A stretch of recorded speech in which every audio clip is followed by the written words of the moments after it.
Friends, welcome to Crash Batch. Today we are going to start the topic taxation of NRI, that is non-resident Indian. It is part of international taxation syllabus. Very important concept for exam point of view. Minimum weightage of this topic is 4 marks. Okay, chalo. Now, the section number 115C to 115I, these sections are only applicable for NRIs. Okay, that is non-resident Indians. It is alternatively known as chapter number 12A. So 115C to 115I or else chapter number 12A are applicable for NRIs.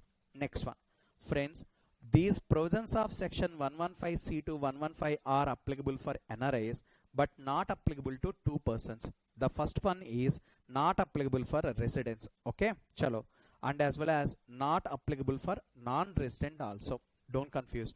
Non-resident is different, NRI is different. NRI means non-resident Indians, whereas non-resident is different concept. NRI is also different concept. Now, today's our agenda, taxation of NRI. Okay, who is NRI? That is the question. Friends, simple, very simple. Your cousin who did their software course, that is BTech or MTech or whatever the course is, they will get the job first in Hyderabad or Bangalore, etc. One fine day they will go to abroad. So the moment when they entered into abroad, when they continuously stayed in abroad, they will become non-residents. Friends, even though they are non-residents, they are our Indians. That means they are Indians come non-residents. They are known as NRIs. Okay, non-resident Indians. Suppose they married someone else and they blessed with baby boy or baby girl. Now the children are also non-residents, but they are also NRIs because they are Indian origins. Friends, NRI means Indian citizen or Indian origin. The two, they are non-residents. Okay, see the definition. An individual. This concept is only for individual, not for companies, not for HUF, not for anyone. Only for individual. Individual who is a non-resident. The two, citizen of Indian as well as or else Indian origin. If the two conditions are satisfied, that is non-resident. Second one is Indian citizen or Indian origin, then they are called as NRI. See the word NRI means individual plus non-residents. They are Indian citizen or Indian origin. Okay, chalo. Number one. Now the sections are as follows: 115C, 115D, 115E, 115F, 115G, 115H, 115I. So C2I, section number 115C to section number 115I are only applicable for NRIs. Correct now? Out of this, one by one section, just I would like to tell you. 115C, definitions. Friends, actually no need to by heart the sections except one. Okay, anyhow. 115D, computation of income, that is investment income. Next one, 115E, tax rates applicable for NRIs. 115F, exemption for long-term capital gain. Okay, with respect to transfer of specified foreign exchange asset. Next one is 115G, that is nothing but not required to furnish ROI. Next one, 115H, that is this scheme is optional even if you became resident. Next one, 115I, chapter number 12A provisions are purely optional. If you want, you can follow, otherwise follow the normal provisions. Anyhow, this is the index of this chapter. Now let's start one by one topic. First one as it is, as normal as, that is definition parts. Okay, definition number one, NRI. NRI means, I told you just now, individual being Indian citizen as well as Indian origin. The two, they are non-residents. Okay, chalo. Next one, investment income. What is investment income? Friends, NRIs will have foreign currency. That foreign currency, they have to purchase some assets. That assets are called as foreign exchange asset. On that foreign exchange asset, they will yield some income. That income is known as investment income. Generally, they may get dividend or else they may get interest. That's all. Investment income means dividend as well as interest. See the definition. Investment income means any income derived from foreign exchange asset that includes interest income or else dividend. Friends, any dividend other than dividend covered under section 115O. So this is called as investment income. Okay, chalo. Next doubt.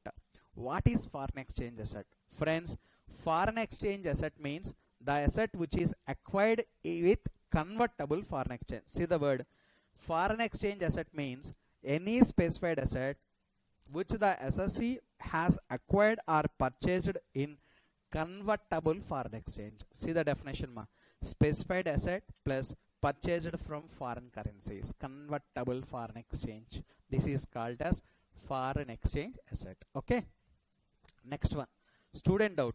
What is the convertible foreign exchange? We know. But what is specified asset? Ma, specified asset means as follows. Number one, shares in Indian company. I repeat, shares in Indian company.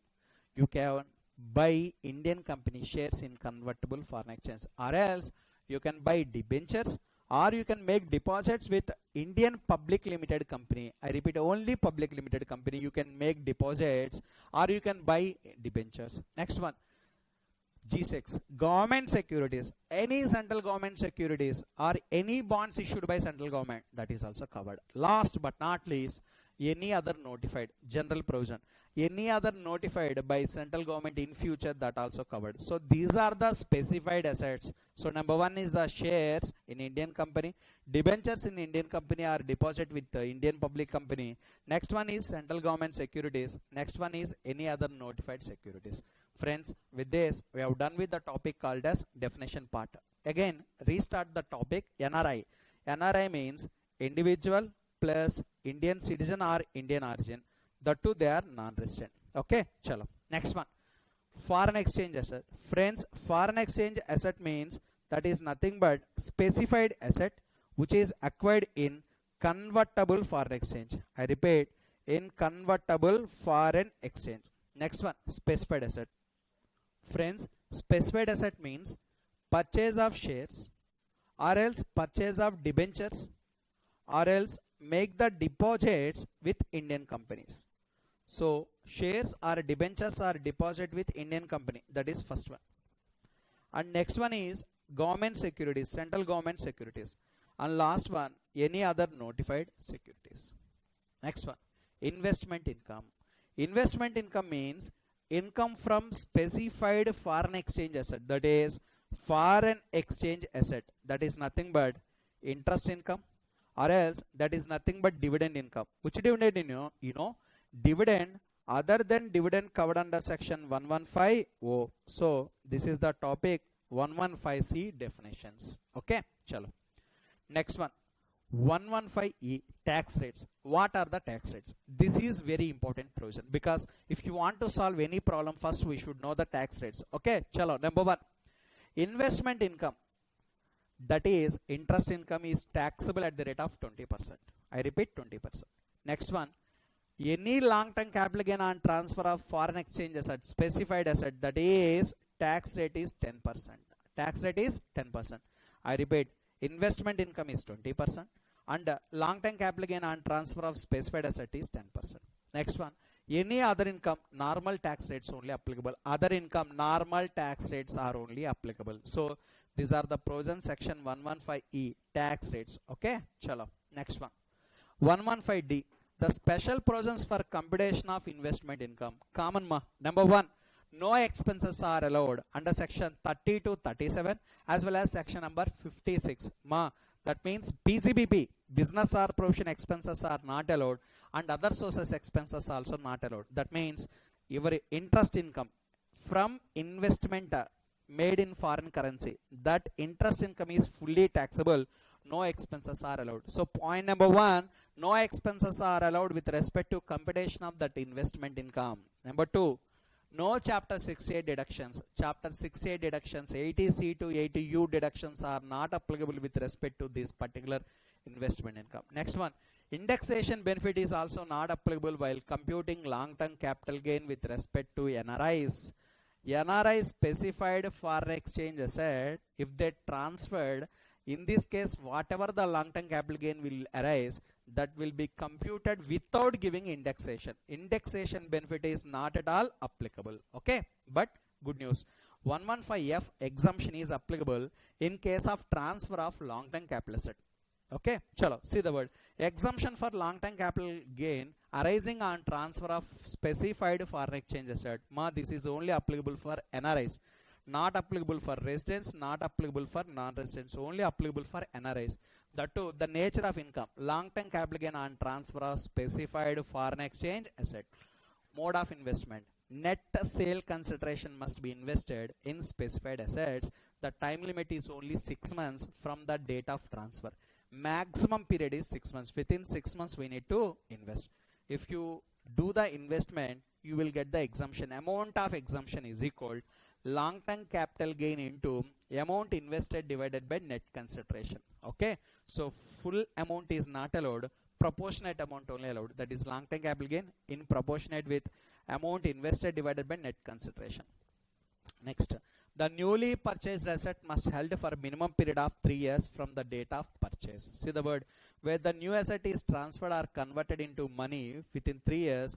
In that case, the exemption granted earlier shall be taxable. So see the word, the exemption granted earlier is taxable in the year in which it is so transferred or so converted. That means the minimum holding period is 3 years. If anybody sold within the period of 3 years, automatically that asset, the amount, whatever exemption you claimed earlier, is taxable as a long-term capital gains. Okay, chalo. So with this, we have done with the topic called as section 115E as well as 115D. Okay, and 115F also. Next one, 115G. Friends, not required to furnish ROI.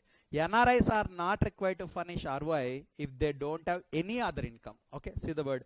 No requirement of furnishing of return of income if income includes only long-term capital gain or investment income. That means they don't have any other income except interest income from the specified as foreign exchange asset, or else long-term capital gain on transfer of specified foreign exchange asset. That's it. These two incomes only they have, or else they don't have any other income. In that case, that NRI is not required to furnish return of income, not at all required. Next one, ROI is not required to be filed if total income includes only interest income as well as long-term capital gain with respect to specified foreign exchange asset and tax deducted at the source. In that case, not required to file any kind of return. Okay, next one, 115H. Friends, I told you earlier, your cousin who settled in abroad after corona or after anything, they wanted to come back and they want to stay in our India. So they want to come back to motherland. In that case, they will become resident. Once they became resident also, they can continue these provisions. Okay, no doubt. These provisions are only applicable for NRIs, but those NRIs who became residents, they also can continually follow this provision. See the word, where an NRI becomes accessible as a non-resident, as a resident in any subsequent previous year, he may opt these provisions, chapter number 12A provisions. Okay, so this chapter 12A will applicable till the transfer or conversion of such asset. Okay, once you converted, at the time onwards you will not follow these provisions. Okay, once you became resident, then also you can continue the provisions of chapter number 12A, provided you should not dispose the assets. Okay, chalo. Friends, 115I, these above provisions are only optional to the SSI. If you want, you can follow these provisions, chapter number 12A, or else you can follow the normal tax provisions, normal tax rates. As residents, whatever the provisions are applicable for residents, the same provisions we can follow. This concept is called, friends, basic exemption limit is not applicable for NRI with respect to specified foreign exchange income. And no expenses are allowed under section 32, 37 as well as 56. No expenses are allowed. No chapter 6A deductions. Section 80C to 80U deductions are not applicable. Next one, no need to furnish return of income. No ROI is required. No indexation benefit is applicable while computing long-term capital gain with respect to specified foreign exchange asset. And no slab rates. So up to this amount, this rate, like this, no slab rates are applicable. Friends, this concept is only for NRIs, that too only for foreign exchange asset related income, that is investment income, or else long-term capital gain on transfer of such a foreign exchange asset. Next one is Yes, normal provisions are applicable if you have other income. Only for other income. Suppose one NRI has rental income in India, then obviously that normal provisions are only applicable. Next one, flat rate. That is 20% with respect to investment income. Long-term capital gain on specified foreign exchange is at 10%. Only two rates, that to flat rate. Next one, 48 PROSA is also applicable. That to this scheme is optional. 115C to 115I purely optional. If you want follow this scheme, or else follow the normal computation provisions. Next one, you can continue the provision even after you became the resident of India, provided you should not transfer the asset. Once you transfer the asset, once you sold the asset, these provisions are come to an end. Next one, DTA concept will prevail. So whenever there is a conflict, automatically we can follow DTA points, double taxation avoidance agreements. So friends, this is the concept called as taxation of NRI, that is non-resident Indians. Thank you.